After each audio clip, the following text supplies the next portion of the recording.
Classes. आज हम विश्व की उन सभी रेखाओं पर चर्चा करेंगे जैसे विषुवत रेखा, कर्क रेखा, मकर रेखा तथा वे सभी रेखाएं जो किसी देश से किसी देश को अलग करती हैं तथा काल्पनिक रेखाएं जो बनाई गई हैं उसकी बात करेंगे। तो चलिए प्रारंभ करते हैं विश्व की प्रमुख रेखाएं, जिसके अंतर्गत सबसे पहले आप देखेंगे विषुवत रेखा।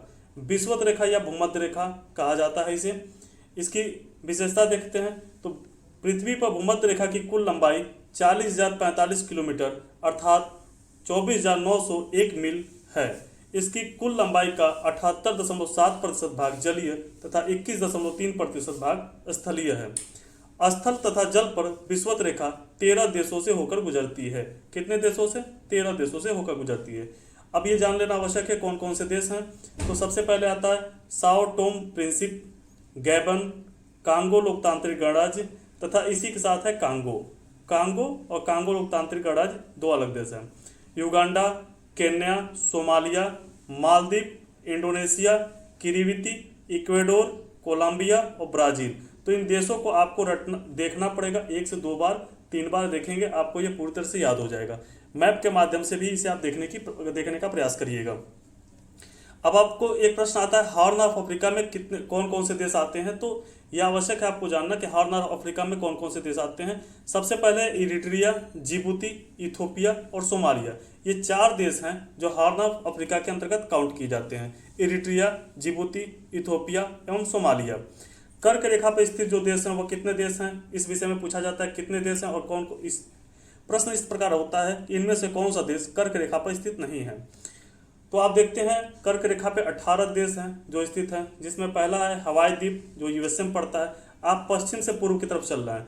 मैक्सिको, बहमास, माली, मारितानिया, नाइजर, अल्जीरिया, चाड, लीबिया, सऊदी अरब, मिस्र, यूएई, भारत, बांग्लादेश, म्यांमार, चीन, ओमान और ताइवान।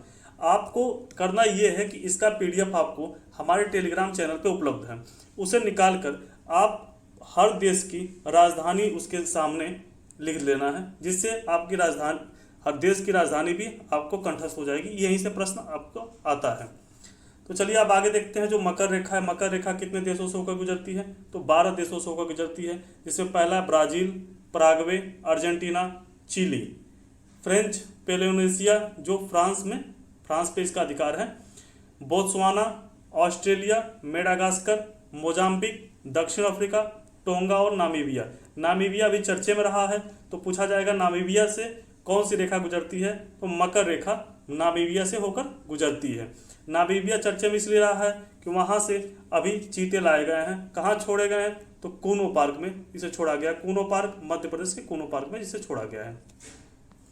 अब अंतर्राष्ट्रीय सीमा रेखाएं देख लेते हैं जो किसी देश को किसी देश से अलग करती है, उसकी सीमा रेखा बनाती हैं। तो सबसे महत्वपूर्ण जो है मैग्नाट रेखा, यह फ्रांस और जर्मनी के सीमा का निर्धारण करती है। हैंडनबर्ग रेखा बेल्जियम और जर्मनी की सीमा का निर्धारण करती है। अल्पाइन रेखा जो कंक्रीट द्वारा निर्मित की गई थी 1930-35 में, वह फ्रांस और इटली को अलग करती है। ये रेखाएं, तीनों रेखाएं आपको अक्सर परीक्षाओं में देखने को मिलती है, तो इसे आप 1 से 2 बार देखिए, आपको याद हो जाएगा। देखिए कोई ट्रिक भी काम करती नहीं है, काम करता है आपका 1 से 2, 3, 4 बार उसको पढ़ना ही आपके काम आता है। परीक्षा में वही चीज़ उस समय आपको याद रहती है। अगर ट्रिक के माध्यम से चलेंगे तब हमारी क्लास आपको सही नहीं लगेगी, क्योंकि हम ट्रिक नहीं बताते हैं, हम फैक्ट बताते हैं, वो भी ऑथेंटिक फैक्ट। तो चलिए आगे देखते हैं। 38 डिग्री समानांतर जो रेखा है वह उत्तर कोरिया और दक्षिण कोरिया की सीमा रेखा का निर्धारण करती है। 49 डिग्री समांतर रेखा परीक्षाओं में अक्सर पूछा जाता है कि किसकी सीमा का निर्धारण करती है। तो अमेरिका और कनाडा की सीमा का निर्धारण करती है। 8 डिग्री चैनल जो है लक्षद्वीप और मालदीव की सीमा का निर्धारण करती है। 9 डिग्री चैनल कवरत्ती द्वीप और मिनिकॉय के बीच स्थित है। ये तीनों जो है अति महत्वपूर्ण है। 10 डिग्री चैनल अंडमान और निकोबार के द्वीप की सीमा का निर्धारण करती है। कोको चैनल के विषय में पूछा जाता है, कोको चैनल कहाँ है और किसकी सीमा का? तो अंडमान और म्यांमार के बीच में कोको चैनल है। पाक की खाड़ी जो है भारत एवं श्रीलंका के बीच स्थित है। इसे एडम ब्रिज भी कहा जाता है। अब 3 रेखाएं ऐसी हैं जो आपको मैंने पहले पढ़ाया है, फिर आपको रिवीजन के तौर पे। रेड क्लिफ रेखा भारत और पाकिस्तान की सीमा का निर्धारण करती है। डुरंड रेखा अफगानिस्तान और भारत की सीमा का निर्धारण करती है। तथा मैक मोहन रेखा भारत का जो अरुणाचल प्रदेश है उसका और चीन की सीमा का निर्धारण मैकमोहन रेखा के द्वारा होता है। तो हमारी क्लास यहीं पे समाप्त होती है। अगर आपको हमारी क्लास पसंद आई हो तो लाइक करें, जो प्रश्न आपका बनता हो कमेंट करें, तथा वीडियो को हमारे चैनल को सब्सक्राइब करके हमें प्रोत्साहित करें, तो ज़्यादा से ज़्यादा शेयर करें। धन्यवाद। जय हिंद, जय भारत।